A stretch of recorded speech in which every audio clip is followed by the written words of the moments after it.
Welcome back to our channel. Today we will bring to viewers the fascinating and dramatic developments of Beyond the Gates. As the night falls over the old house where the laughter of three childhood friends once echoed, an underground storm is slowly forming in Kat's heart. The vague suspicion from the small expressions, the furtive glances between Leslie and Ted. The times the two disappeared together without explanation. Has now crystallized into a cruel truth that Kat can no longer ignore. She doesn't want to believe. Can't believe. But all the evidence is before her eyes. Like a cold knife cutting deep into the heart that once believed absolutely in friendship, in love, in loyalty. Kat can't remember the exact moment she lost control. She only remembered her heart breaking into pieces when she accidentally opened the door to the attic room where she and Ted had dreamed of a peaceful future. On the crumpled bedsheet were two bodies entwined, breathing heavily that did not belong to her. Leslie could not hide the horror in her eyes. Ted was silent as if turned to stone. And Kat, in that moment, was no longer herself.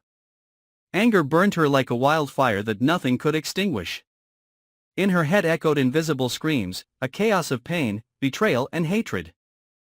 She rushed out of the house like someone running from a nightmare, leaving the screams behind.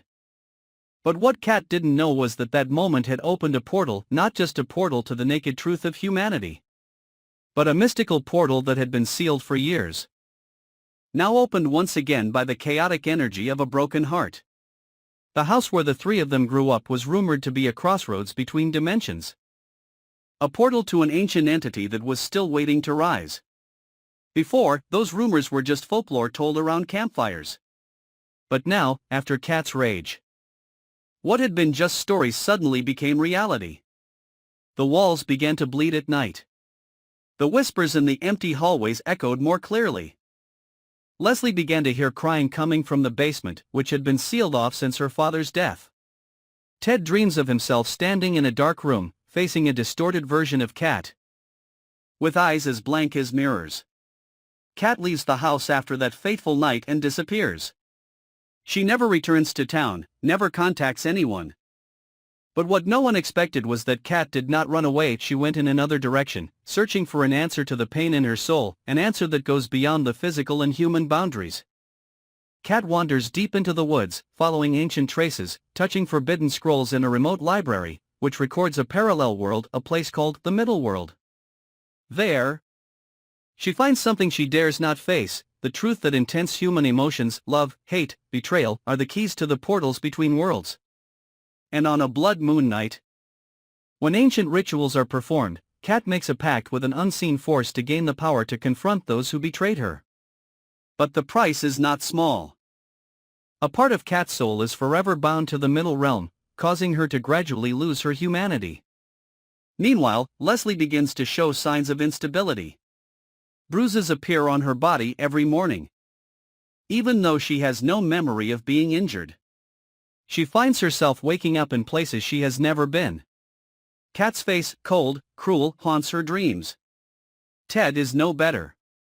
He becomes disoriented, paranoid, convinced that Kat is watching him, and then discovers strange symbols carved into the bathroom mirror every morning. They begin to realize that they have angered something far beyond the anger of a betrayed woman. One night, when the sky is covered with thick black clouds, Leslie and Ted decide to return to the old house to undo what they have inadvertently stirred up. They find the basement room, which was once the ritual site of a cult that worshipped the Middle Gate. Ancient characters, dried blood on the brick floor, and an iron chest locked with shiny black chains seem to have been waiting for them for a long time. When they open it, they discover the diary of Leslie's father, who was one of the gate's guardians, who warned that if the pain is offered properly, the gate cannot be closed. But it is too late.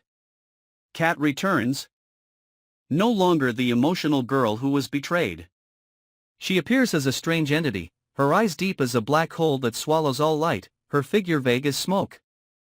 Her presence freezes time in the house, making Leslie unable to breathe and making Ted fall to his knees in convulsions. Kat doesn't need to touch, doesn't need to speak, she just stands there. And the energy of resentment fills the room.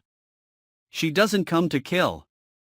She comes to make them live and experience everything she has endured. From then on, the house becomes a soul trap, where Leslie and Ted are imprisoned in an endless time loop.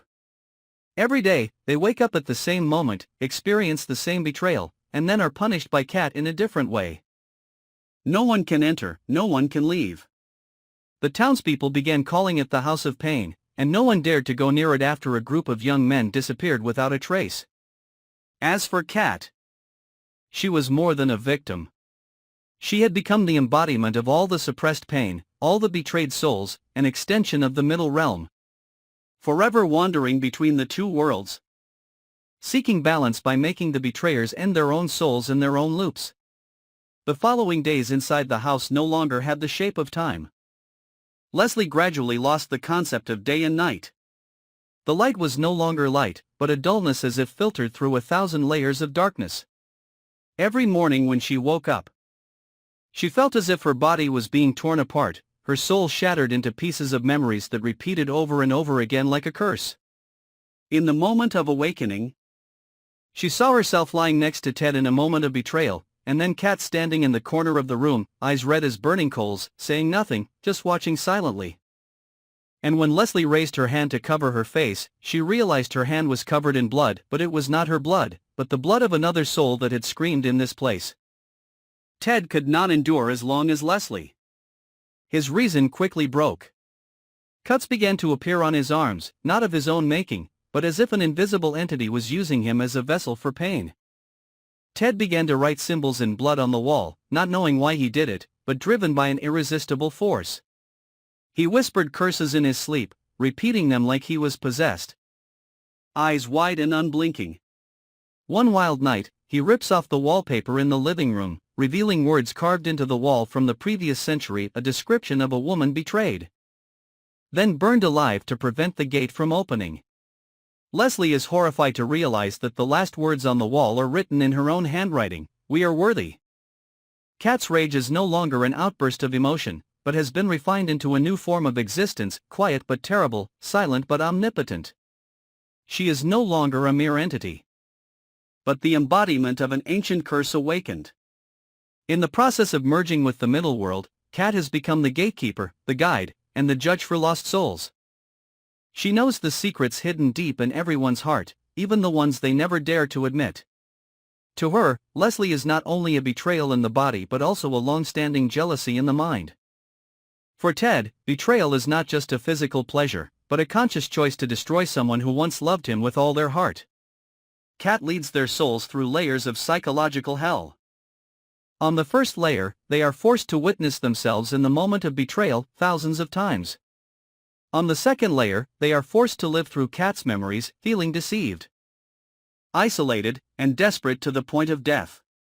On the third layer, they are taken to a future that never happened or they never betrayed, where Kat was happy and then have it all taken away in the blink of an eye. And on the final layer, where there is no concept of form, their souls are torn apart, dissolved into the dense mists of the middle world, only to be reassembled and the cycle repeated forever. Meanwhile, in the town, the survivors begin to sense a distortion in space. Animals in the woods flee the area around the house. The trees withered, the well water turned black. Children told of dreams of a woman crying in the dark, calling out each person's name. The elderly heard wind chimes on windless nights. A psychic was hired to purify the area. But as soon as she reached the porch, she froze and turned and ran away, leaving behind a silver necklace that smoked as if it had melted. Stories of the house spread across paranormal forums. A group of psychic explorers decided to break in and film it. But as they entered, the cameras began to record scenes no one had seen before: a screaming Leslie in a room full of mirrors, a bound Ted in a blue flame, and Kat watching them from behind, her eyes bottomless pits draining of light. Only one of the group escaped, in a state of madness, unable to speak, her trembling hands constantly drawing the symbol of the middle world on every surface. Kat no longer remembered who she was. She had forgotten the feeling of love, even the scent of the white daisies she used to plant every morning. Everything was erased, leaving only the relentless burning of pain and revenge. She continued to attract lost souls, traitors, liars, The house became a spiritual gathering place, a gate that was forever open. Anyone who entered with guilt would never be able to leave. The rest of the real world was completely silent.